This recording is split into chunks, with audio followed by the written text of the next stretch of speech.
अध्याय 2 भूगोल।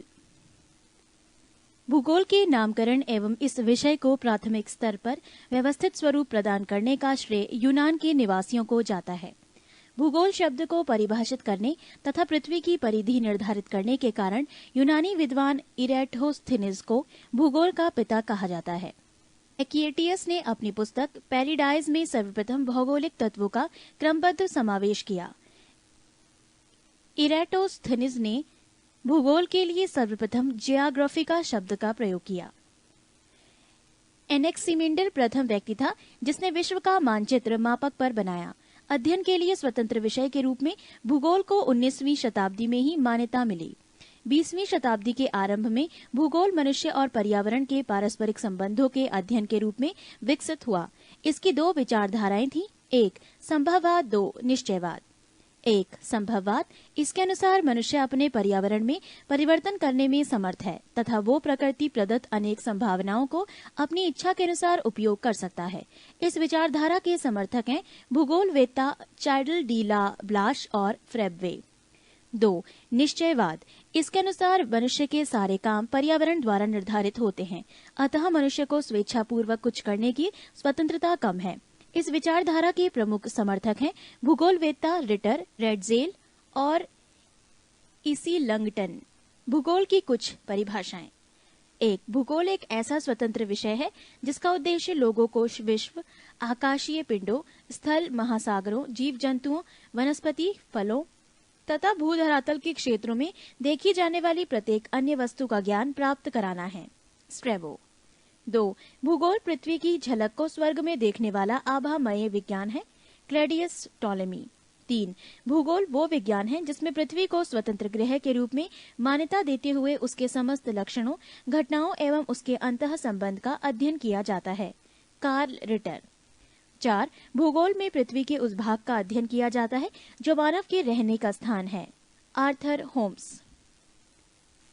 1, ब्रह्मांड। अस्तित्वमान द्रव्य एवं ऊर्जा के सम्मिलित रूप को ब्रह्मांड कहते हैं। ब्रह्मांड के अंतर्गत उन सभी आकाशीय पिंडों एवं उल्काओं तथा समस्त सौर परिवार जिसमें सूर्य, चंद्र आदि भी सम्मिलित हैं, का अध्ययन किया जाता है। ब्रह्मांड उस अनंत आकाश को कहते हैं जिसमें अनंत तारे, ग्रह, चंद्रमा एवं अन्य आकाशीय पिंड स्थित हैं। आधुनिक विचारधारा के अनुसार ब्रह्मांड के दो भाग हैं, एक वायुमंडल और दो अंतरिक्ष। ब्रह्मांड उत्पत्ति की दो प्रमुख वैज्ञानिक परिकल्पनाएं हैं। एक, सामान्य स्थिति सिद्धांत। इस सिद्धांत के प्रतिपादक बेल्जियम के खगोलविद एवं पादरी एब जॉर्जर लेमेंटर थे। 2, महाविस्फोट सिद्धांत, बिग बैंग थ्योरी। ये सिद्धांत दो सिद्धांतों पर आधारित है। एक, निरंतर उत्पत्ति का सिद्धांत, इसके प्रतिपादक गोल्ड और हरमेन ब्रांडी थे। 2, संकुचन विमोचन का सिद्धांत, डॉक्टर एलन सैंडेज इसके प्रतिपादक थे। पृष्ठ 104। ब्रह्मांड का व्यास 10⁸ प्रकाश वर्ष है। मंदाकिनी, तारों का ऐसा समूह जो धुंधला सा दिखाई पड़ता है तथा जो तारा निर्माण प्रक्रिया की शुरुआत का गैस पुंज है, मंदाकिनी गैलेक्सी कहलाता है। ब्रह्मांड करोड़ों मंदाकिनियों का बना है। हमारी पृथ्वी की अपनी एक मंदाकिनी है जिसे दुग्ध मेखला या आकाश गंगा, मिल्की वे कहते हैं। अब तक ज्ञात इस मंदाकिनी का 80% भाग सर्पिला स्पाइरल है। इस मंदाकिनी को सबसे पहले गैलीलियो ने देखा था। आकाश गंगा की सबसे नजदीकी मंदाकिनी को देवयानी एंड्रोमेडा नाम दिया गया है। नवीनतम ज्ञात मंदाकिनी गैलेक्सी है, ड्वार्फ मंदाकिनी। 2, सौर मंडल। सूर्य के चारों ओर चक्कर लगाने वाले विभिन्न ग्रहों, क्षुद्र ग्रहों, धूमकेतुओं, उल्काओं तथा अन्य आकाशीय पिंडों के समूह को सौरमंडल, सोलर सिस्टम कहते हैं। सौरमंडल में सूर्य का प्रभुत्व है क्योंकि सौरमंडल निकाय के द्रव्य का लगभग 99.999 द्रव्य सूर्य में निहित है। सौरमंडल के समस्त ऊर्जा का स्रोत भी सूर्य ही है। सूर्य सन सौरमंडल का प्रधान है। यह हमारी मंदाकिनी दुग्ध मेखला का केंद्र से लगभग 30,000 प्रकाश वर्ष की दूरी पर एक कोने में स्थित है।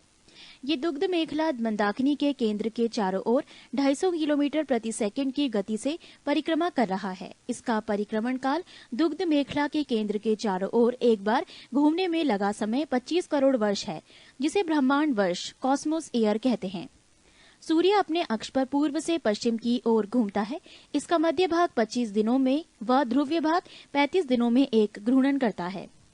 सूर्य एक गैसीय गोला है जिसमें हाइड्रोजन 71%, हीलियम 26.5% एवं अन्य तत्व 2.5 होता है। सूर्य का केंद्रीय भाग करोड़ कहलाता है, जिसका ताप 1.5 गुणा 10⁻7 डिग्री सेल्सियस होता है तथा सूर्य के बाहरी सतह का तापमान 6000 डिग्री सेल्सियस है। हेंस बेथ ने बताया कि 10⁻7 डिग्री सेल्सियस ताप पर सूर्य के केंद्र पर 4 हाइड्रोजन नाभिक मिलकर एक हीलियम नाभिक का निर्माण करता है। अर्थात सूर्य के केंद्र पर नाभिकीय संलयन होता है जो सूर्य की ऊर्जा का स्रोत है। सूर्य की दीप्तिमान सतह पर प्रकाश मंडल फोटोस्फेयर कहते हैं। प्रकाश मंडल के किनारे प्रकाशमान नहीं होते क्योंकि सूर्य का वायुमंडल प्रकाश का अवशोषण कर लेता है।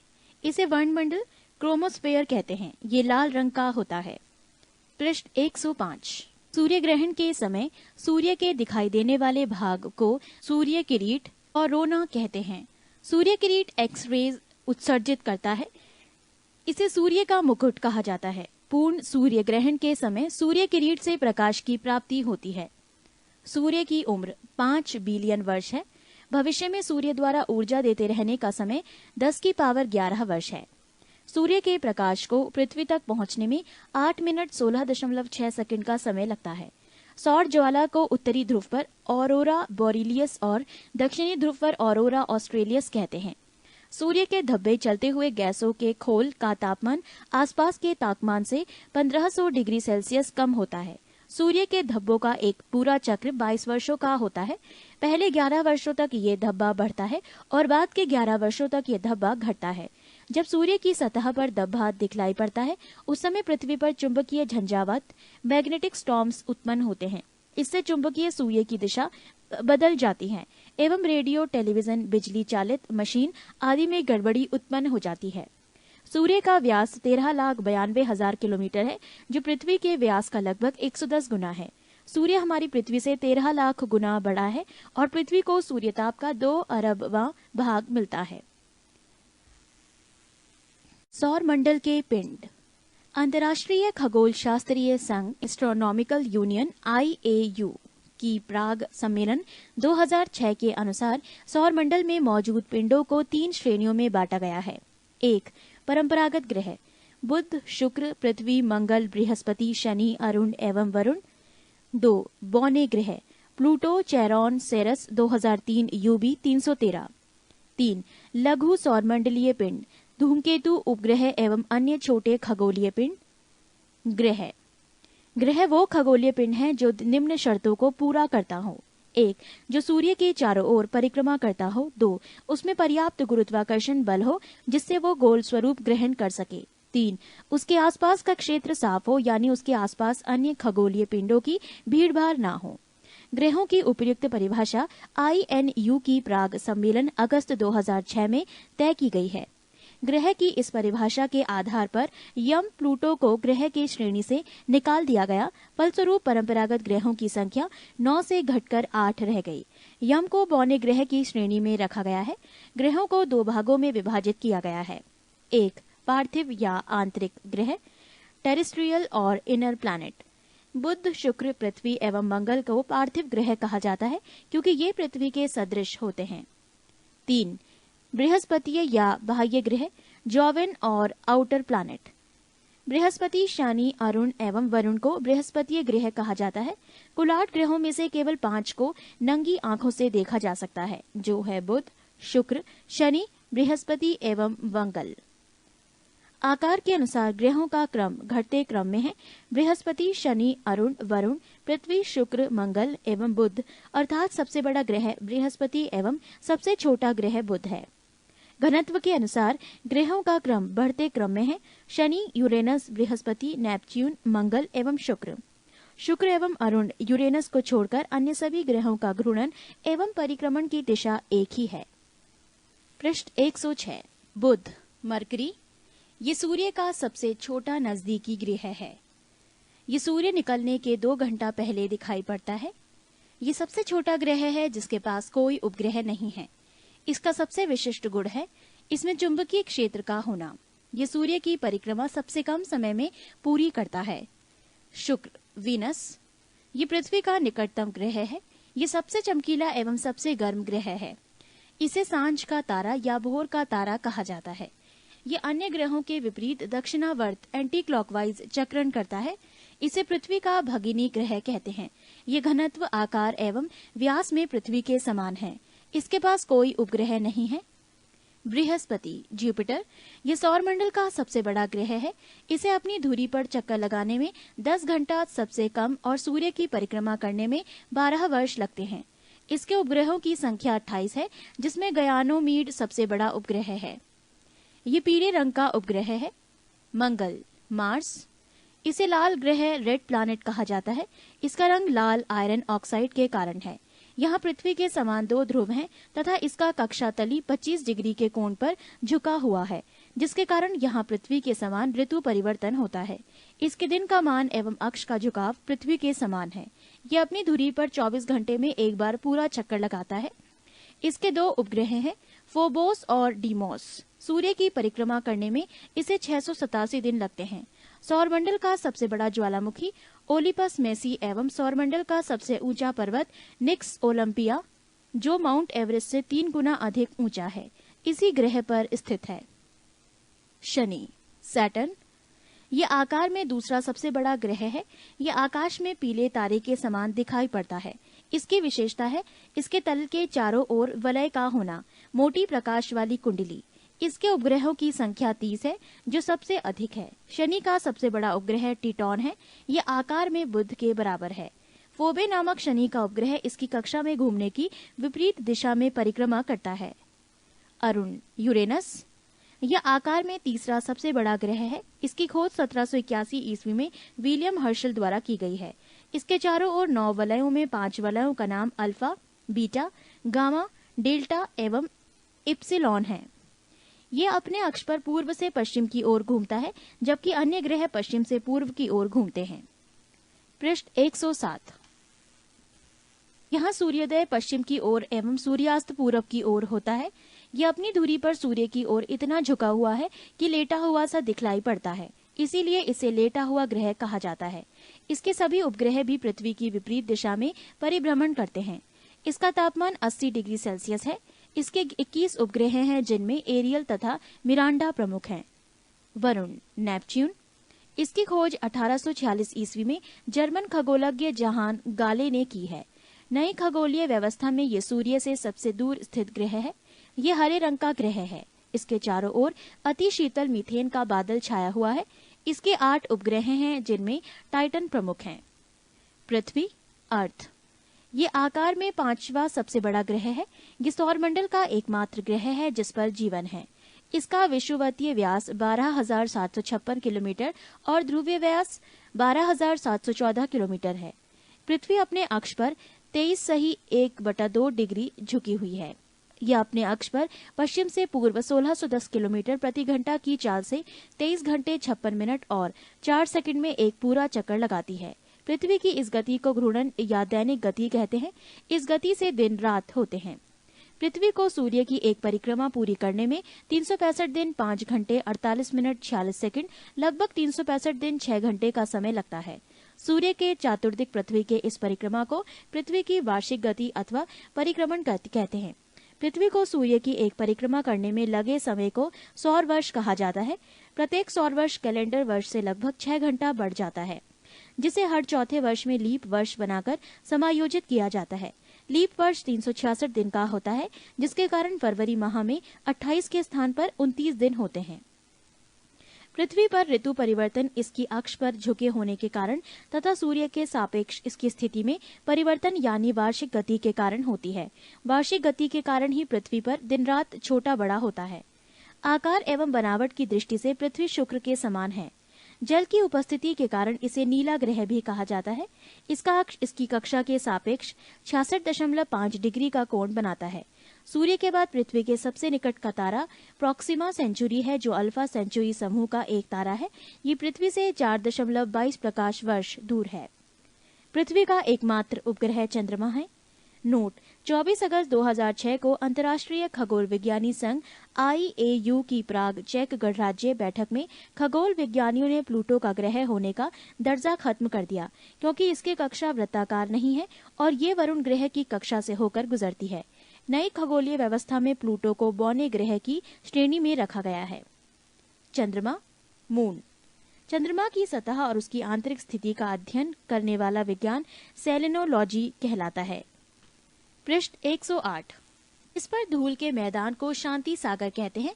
ये चंद्रमा का पिछला भाग है जो अंधकारमय होता है। चंद्रमा का उच्चतम पर्वत लीबनिट्ज पर्वत है जो 3500 फुट यानी 10,668 मीटर ऊंचा है। ये चंद्रमा के दक्षिणी ध्रुव पर स्थित है। चंद्रमा को जीवाश्म ग्रह भी कहा जाता है। चंद्रमा पृथ्वी की एक परिक्रमा लगभग 27 दिन 8 घंटे में पूरी करता है और इतने ही समय में अपने अक्ष पर एक घूर्णन करता है। यही कारण है कि चंद्रमा का सदैव एक ही भाग दिखाई पड़ता है। पृथ्वी से चंद्रमा का 57% भाग को हम देख सकते हैं। चंद्रमा का अक्ष तल पृथ्वी के अक्ष के साथ 58.48 डिग्री का अक्ष कोण बनाता है। चंद्रमा पृथ्वी के अक्ष के लगभग समानांतर है। चंद्रमा का व्यास 3480 किलोमीटर तथा द्रव्यमान पृथ्वी के द्रव्यमान का लगभग 1/8 है। पृथ्वी के समान इसका परिक्रमण पथ भी दीर्घवृत्ताकार है। सूर्य के संदर्भ में चंद्रमा की परिक्रमा की अवधि 29.53 दिन यानी 29 दिन 12 घंटे 44 मिनट और 2.8 सेकंड होती है। इस समय को एक चंद्रमास या साइनोडिक मास कहते हैं। नक्षत्र समय के दृष्टिकोण से चंद्रमा लगभग 27.1/2 दिन यानी 27 दिन 7 घंटे 43 मिनट और 11.6 सेकंड में पुनः उसी स्थिति में होता है। 27.1/2 दिन की ये अवधि एक नक्षत्र मास कहलाती है। ज्वार उठने के लिए अपेक्षित सौर एवं चंद्रमा की शक्तियों का अनुपात 11:5 है। अपोलो के अंतरिक्ष यात्रियों द्वारा लाए गए चट्टानों से पता चला है कि चंद्रमा भी उतना ही पुराना है जितना पृथ्वी, लगभग 460 करोड़ वर्ष। इसकी चट्टानों में टाइटेनियम की मात्रा अत्यधिक मात्रा में पाई गई है। बौने ग्रह यम, प्लूटो। इसकी खोज 1930 ईस्वी में क्लाड टामवो ने की थी। अगस्त 2006 की IAU की प्राग सम्मेलन में ग्रह कहलाने के मापदंड पर खरे नहीं उतरने के कारण यम को ग्रह की श्रेणी से अलग कर बौने ग्रह की श्रेणी में रखा गया है। यम को ग्रह की श्रेणी से निकाले जाने का कारण है 1. आकार में चंद्रमा से छोटा होना, 2. इसके कक्षा का वृत्ताकार नहीं होना, 3. वरुण का कक्षा को काटना। IAU ने इसका नया नाम 134340 रखा है। सेरस। इसकी खोज इटली के खगोल शास्त्री पियाजी ने किया था। IAU की नई परिभाषा के अनुसार इसे बौने ग्रह की श्रेणी में रखा गया है, जहां इसे संख्या 1 से जाना जाएगा। इसका व्यास बुध के व्यास का 1/5 भाग है। अन्य बौने ग्रह हैं चेरॉन एवं 2003 UB 313 इरिस। लघु सौर मंडल के पिंड, क्षुद्र ग्रह, एस्टेरॉइड्स। मंगल एवं बृहस्पति ग्रह की कक्षाओं के बीच कुछ छोटे छोटे आकाशीय पिंड हैं जो सूर्य की परिक्रमा कर रहे हैं, उसे क्षुद्र ग्रह कहते हैं। खगोल शास्त्रियों के अनुसार ग्रहों के विस्फोट के फलस्वरूप टूटे टुकड़ों से क्षुद्र ग्रह का निर्माण हुआ है। क्षुद्र ग्रह जब पृथ्वी से टकराता है तो पृथ्वी के पृष्ठ पर विशाल गर्त बनता है। महाराष्ट्र में लोनार झील ऐसा ही एक गर्त है। फॉरवेस्टा एकमात्र क्षुद्र ग्रह है जिसे नंगी आंखों से देखा जा सकता है। पृष्ठ 109। धूमकेतु, कॉमेट। सौरमंडल के छोर पर बहुत ही छोटे छोटे अरबों पिंड विद्यमान हैं जो धूमकेतु या पुच्छल तारे कहलाते हैं। ये गैस एवं धूल का संग्रह है जो आकाश में लंबी चमकदार पूंछ सहित प्रकाश के चमकीले गोले के रूप में दिखाई देते हैं। धूमकेतु केवल तभी दिखाई पड़ता है जब वो सूर्य की ओर अग्रसर होता है, क्योंकि सूर्य किरणें इसकी गैस को चमकीला बना देती है। धूमकेतु की पूंछ हमेशा सूर्य से दूर होता दिखाई देता है। हेले नामक धूमकेतु का परिक्रमण काल 76 वर्ष है। ये अंतिम बार 1986 में दिखाई दिया था। अगली बार ये 1986 प्लस 76 बराबर 2062 में दिखाई देगा। धूमकेतु हमेशा के लिए टिकाऊ नहीं होते हैं, फिर भी प्रत्येक धूमकेतु के लौटने का समय निश्चित होता है। उल्का, मीटियोरस। उल्काएं प्रकाश की चमकीली धारी के रूप में देखते हैं जो आकाश में क्षण भर के लिए दमकती हैं और लुप्त हो जाती हैं। उल्काएं क्षुद्र ग्रहों के टुकड़े तथा धूमकेतुओं द्वारा पीछे छोड़े गए धूल के कण होते हैं। सौर परिवार की सारणी। ग्रहों के नाम। बुध, व्यास किलोमीटर में 4878, परिभ्रमण समय अपने अक्ष पर 58.6 दिन, परिक्रमण का समय सूर्य के चारों ओर 88 दिन, उपग्रहों की संख्या 0। शुक्र, व्यास 12,102 किलोमीटर, परिभ्रमण समय अपने अक्ष पर 243 दिन, परिक्रमण समय सूर्य के चारों ओर 224.7 दिन, उपग्रहों की संख्या 0। पृथ्वी, व्यास 12,756-12,714, परिभ्रमण समय अपने अक्ष पर 23.9 घंटे, परिक्रमण समय 365.26 दिन, उपग्रहों की संख्या 1। मंगल, व्यास 6,787, परिभ्रमण समय 24.6 घंटे, परिक्रमण समय 687 दिन, उपग्रहों की संख्या 2। बृहस्पति, व्यास 1,42,800 किलोमीटर, परिभ्रमण समय 9.9 घंटे, परिक्रमण समय 11.9 वर्ष, उपग्रहों की संख्या 28। शनि, व्यास 1,20,500 किलोमीटर, परिभ्रमण समय 10.3 घंटे, परिक्रमण समय 29.5 वर्ष, उपग्रहों की संख्या 30। अरुण, व्यास 51,400 किलोमीटर, परिभ्रमण समय 16.2 घंटे, परिक्रमण समय 84.0 वर्ष, उपग्रहों की संख्या 21। वरुण, व्यास 48,600 किलोमीटर, परिभ्रमण समय अपने अक्ष पर 18.5 घंटे, परिक्रमण समय सूर्य के चारों ओर 164.8 घंटे, उपग्रहों की संख्या 8। 3. पृथ्वी और उसका सौर्यिक संबंध। प्रकाश चक्र, सर्कल ऑफ इल्यूमिनेशन, वैसी काल्पनिक रेखा जो पृथ्वी के प्रकाशित और अप्रकाशित भाग को बांटती है। पृथ्वी के परिभ्रमण की दिशा पश्चिम से पूर्व है। जिस कक्षा में पृथ्वी सूर्य की परिक्रमा करती है वो दीर्घवृत्तीय है। अतः 3 जनवरी को सूर्य और पृथ्वी के बीच की दूरी अपेक्षाकृत कम हो जाती है, जिसे उपसारिक पेरीहेलियन की स्थिति कहते हैं। ये दूरी 9.15 करोड़ मील है। इसके विपरीत उत्तरायण की स्थिति में 4 जुलाई को पृथ्वी सूर्य से कुछ दूर चली जाती है। इसको अपसैरिक एपहीलियन कहते हैं। ये दूरी 9.45 करोड़ मील होती है। एप्साइड रेखा, उपसैरिक एवं अपसैरिक को मिलाने वाली काल्पनिक रेखा सूर्य के केंद्र से गुजरती है। इसे एप्साइड रेखा कहते हैं। अक्षांश, लैटिट्यूड, ये ग्लोब पर पश्चिम से पूर्व की ओर खींची गई काल्पनिक रेखा है जिसे अंश में प्रदर्शित किया जाता है। वास्तव में अक्षांश वो कोण है जो विषुवत रेखा तथा किसी अन्य स्थान के बीच पृथ्वी के केंद्र पर बनती हैं। विषुवत रेखा को 0 अंश की स्थिति में माना जाता है। यहाँ से उत्तर की ओर बढ़ने वाली कोणिक दूरी को उत्तरी अक्षांश तथा दक्षिण में बढ़ने वाली दूरी को दक्षिणी अक्षांश कहते हैं। इसकी अधिकतम सीमा पर ध्रुव है जिन्हें 90 डिग्री उत्तरी या दक्षिणी अक्षांश कहा जाता है। सभी अक्षांश रेखाएं समानांतर होती हैं। पृष्ठ 110। वो दो अक्षांशों के बीच की दूरी क्षेत्रफल जोन के नाम से जानी जाती है। 2 अक्षांशों के मध्य की दूरी 111 किलोमीटर होती है। भूमध्य रेखा के उत्तर में 23.1/2 डिग्री अक्षांश को कर्क रेखा माना गया है, जबकि दक्षिण में 23.1/2 डिग्री अक्षांश को मकर रेखा माना गया है। देशांतर, लॉन्गिट्यूड, ये ग्लोब पर उत्तर से दक्षिण की ओर खींची जाने वाली काल्पनिक रेखा है। ये रेखाएं समानांतर नहीं होती हैं। ये रेखाएं उत्तरी तथा दक्षिणी ध्रुव पर एक बिंदु पर मिल जाती है। ध्रुवों से विषुवत रेखा की ओर बढ़ने पर देशांतरों के बीच की दूरी बढ़ती जाती है तथा विषुवत रेखा पर इसके बीच की दूरी अधिकतम 111.32 किलोमीटर होती है। ग्रीनविच वेधशाला से गुजरने वाली रेखा को 0 डिग्री देशांतर माना जाता है। इसकी बाईं ओर की रेखाएं पश्चिमी देशांतर और दाहिनी ओर की रेखाएं पूर्वी देशांतर कहलाती है। देशांतर के आधार पर ही किसी स्थान का समय ज्ञात किया जाता है। 2 देशांतर रेखाओं के बीच की दूरी गोरे नाम से जानी जाती है। 0 अंश अक्षांश एवं 0 अंश देशांतर अटलांटिक महासागर में काटती है। संक्रांति, सॉल्स्टाइस, सूर्य के उत्तरायण और दक्षिणायन की सीमा को संक्रांति कहते हैं।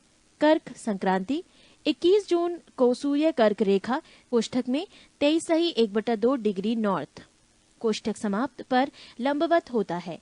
इसे कर्क संक्रांति कहते हैं। इस दिन उत्तरी गोलार्ध में सबसे बड़ा दिन होता है। मकर संक्रांति 22 दिसंबर को सूर्य मकर रेखा पर लंबवत होता है। इसे मकर संक्रांति कहते हैं। इस दिन दक्षिणी गोलार्ध में सबसे बड़ा दिन होता है। विषुव इक्विनॉक्स, ये पृथ्वी की वो स्थिति है जब सूर्य की किरणें विषुवत रेखा पर लंबवत पड़ती है और सर्वत्र दिन एवं रात बराबर होते हैं। 22 सितंबर एवं 21 मार्च को संपूर्ण पृथ्वी पर दिन एवं रात बराबर होते हैं।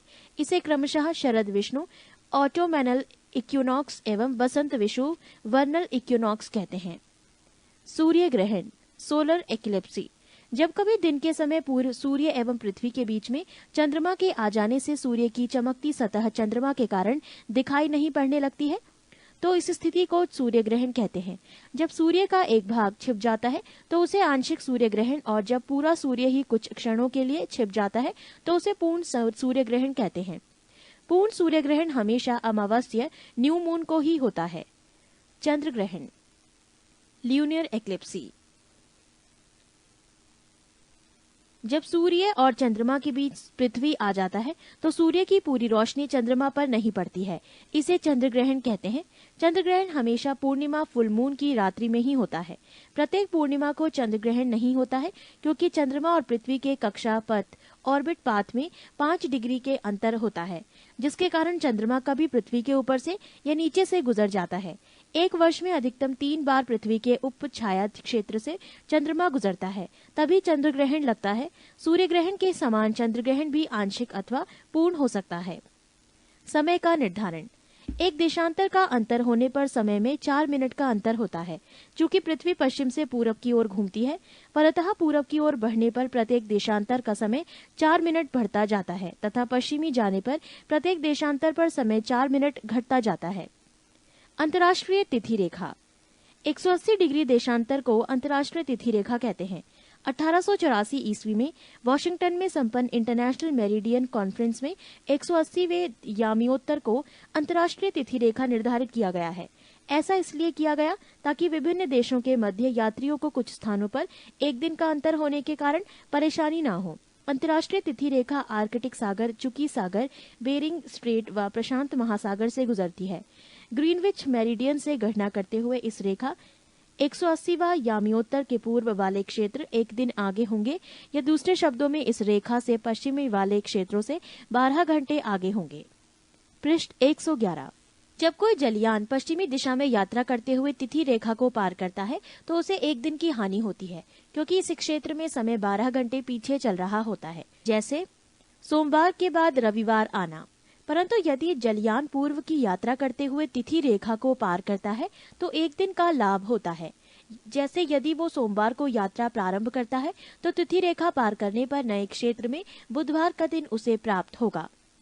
नोट, बेरिंग जल संधि अंतर्राष्ट्रीय तिथि रेखा के समानांतर स्थित है। समय जोन व मानक समय, विश्व को 24 समय जोनों में विभाजित किया गया है।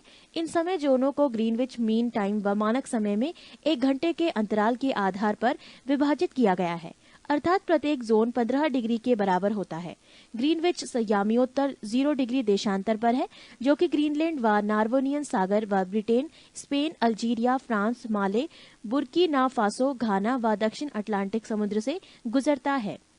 प्रत्येक देश का मानक समय ग्रीनविच मीन टाइम से आधा घंटे के गुणक के अंतर पर निर्धारित किया जाता है।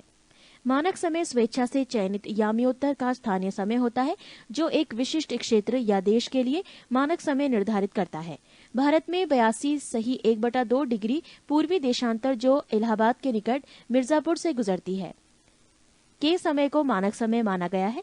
ये समय ग्रीनविच मीन टाइम से 5.1/2 घंटा आगे है। अतः जब ग्रीनविच में दोपहर के 12 बजे हो तो उस समय भारत में शाम के 5.1/2 बजेंगे।